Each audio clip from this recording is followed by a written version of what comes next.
漫威金刚狼的预告片，我相信大家都已经看过了，整一个血肉横飞啊，看着是非常的爽。不过在玩家们的一致称赞当中啊，有人发现了一些潜在的问题。就比如说模型女的这个造型，或者是 Sweet Baby 参与制作的迹象。今天我们就来讨论一下这个问题。大家好，我是老九。首先给大家看一看引起争议的这个模型女的造型啊，这里有一个4秒的 clip， 是从金刚狼的预告片里面截取出来的。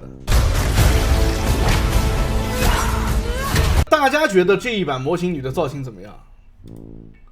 大家觉得怎么样？这个设计呢，在一定程度上有可能跟新民特工有一定的关系啊，我会放在后面说。就是那个设计师，他们的设计师可能是同一个设计师，我不知道各位怎么看。但是现在这一版模型女的造型呢，已经在网上炸开了锅，然后很多人就觉得这是因为有 Sweet Baby 参与的结果，才导致模型女这个造型变得非常的没有吸引力。因为无论是电影还是漫画里面的模型女，我觉得都比这一版要好看。有人还做了一个类似这样子的梗图，失眠组啊，他们和 Sweet Baby 就 Insomniac 和 Sweet Baby 他们之间的渊源其实是很深的，早在漫威蜘蛛侠2里面就已经有所体现了。如果你玩过漫威蜘蛛侠2，你会发现啊，里面的蜘蛛侠 Peter Parker 他被 Miles 也就是另外一个蜘蛛侠和 MJ 拯救了很多次，而且 Peter 从始至终都不是那个完美的人，你知道吗？但是 Miles 从开始到最后都非常的完美。然后 Sweet Baby 在第一部蜘蛛侠当中是没有参与的，那个时候的 MJ 很好看，不过到了第2部 MJ 就被刻意的丑化了。我给大家看一下啊，这个是第一部的 MJ， 然后我给你看第2部啊，这个是第2部的 MJ， 这两个明显看上去就差别很大。我个人感觉啊，确实是第一部的 MJ 要更加好看一点。那么可能有的人就要说了啊，都是漫威蜘蛛侠2的事情了，怎么现在金刚狼的新游戏还有 Sweet Baby Inc 的事情呢？那就要说到4年前的这篇贴文了。 SBI 在这篇推文当中明确的提到了他们和失眠组的深度合作，他们正在着手于漫威蜘蛛侠2和金刚狼新游戏的制作工作。一个游戏的开发流程是非常漫长的，现在说虽然 DEI 的势头有那么一点点的下去了，但是我真的不觉得游戏能够在这么短的时间内完成转向。然后更有趣的来了，这个叫做 Mackenzie Patrick 的设计师，他先是在Fireworks 制作新民特工，然后后来 Fireworks 工作室被索尼解散了嘛，后来他又找到失眠组，失眠组又重新给了他工作。你们可以看到啊，这里他的履历，他是从2022年的6月到2024年的11月一直在 Fireworks 工作，然后从2025年的2月一直到现在都是在这个失眠组工作。然后比较有意思的是什么？这个 Mackenzie Patrick他参与设计的角色是这位叫 It Z。 就怎么说呢，这两个角色存在很多的相似之处，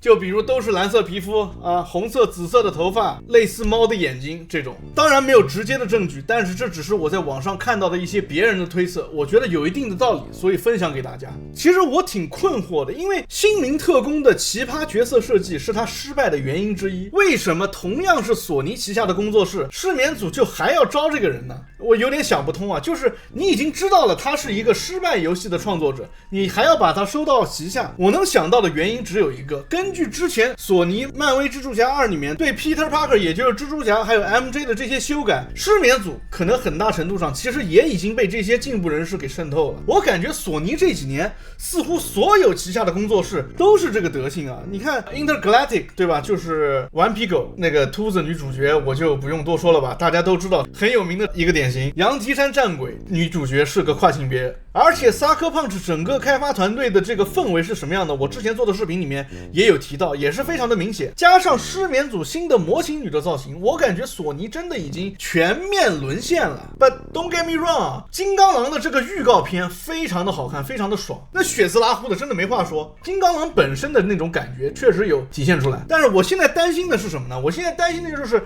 他们会把金刚狼塑造成一个什么样的角色，会不会塑造成一个那种赎罪剧情，你懂吗？就是我是金刚狼，我杀了很多人，我有罪，最后我救赎了，这种剧情我感觉它有很大的几率会往这个方向走，而不是一般情况下我们想象中的金刚狼会有的剧情。还有一些证据我觉得也值得探讨，就比如说这个是他早期泄露出来的 footage， 这个泄露的 footage 左边的这位女士是 Jean Grey， 就是琴，是金刚狼的老相好，电影里面也有演。这是它最早的一个泄露版本啊，我感觉还是挺好看的。但是经过一段时间之后，再次泄露的这个秦的这个造型啊，就感觉又是被刻意丑化了。我不知道大家有没有这种感觉，我感觉是这样子的，确实是如此。所以我觉得金刚狼这个游戏预告片确实非常的爽，非常的好看，这毋庸置疑。但是我觉得还是得保持一个观望的态度，不要太相信这些大公司，这种营销用的材料往往做的都是你想看的。我觉得大家还是保持一颗观望的态度。如果说未来有预购选项了，我建议还是等游戏出来之后再购买，不要太 hyped up。这是金刚狼游戏预告片释出之后，我在网上看到的一些观点，在这里给大家总结了一下，不知道大家对这件事情怎么看？欢迎在下方留言，我们下期见 ，peace。这特好 I don't give a damn。我天，我觉得我是帮你省了100万，天哪，